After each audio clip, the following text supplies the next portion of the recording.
Shalom, saudara, selamat bertemu kembali dalam acara Bina Iman hari ini. Dan tema dari Bina Iman saya beri judul Otoritas Tuhan atas hidup manusia. Saudara, apa itu arti dari otoritas?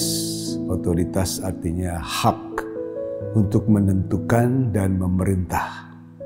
Jadi Tuhan punya otoritas untuk memerintah dan menentukan hidup kita.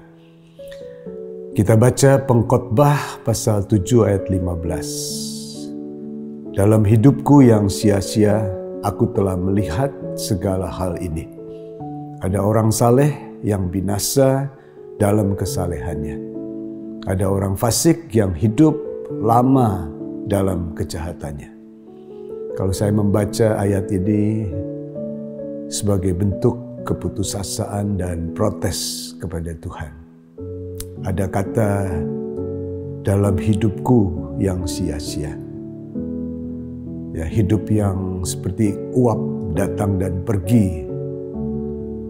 Pemikir ini dia bertanya, kenapa saya hidup? Buat apa saya hidup? Gak ada gunanya saya hidup. Saya baca juga ada kata aku telah melihat. Ya, mereka melihat kenapa orang benar pendek umur dan orang jahat atau orang fasik panjang umur.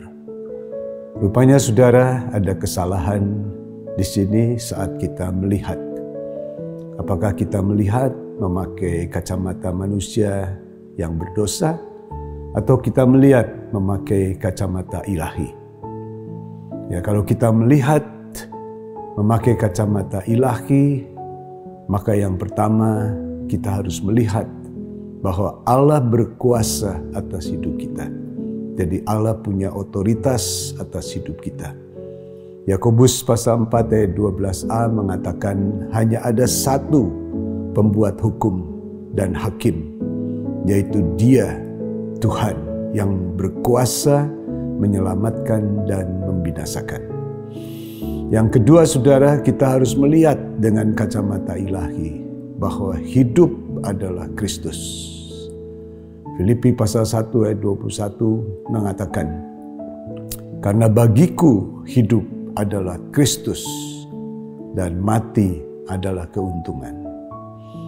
Jika aku harus hidup di dunia ini, itu berarti bagiku bekerja memberi buah. Jadi saudara, mana yang harus kupilih? Kata Rasul Paulus, aku tidak tahu. Saudara, marilah kita mengenal Allah dalam Yesus Kristus. Dia yang berotoritas atas hidup kita. Ya, suka atau duka dalam hidup ini, kita tetap bersyukur. Amin. Tuhan memberkati.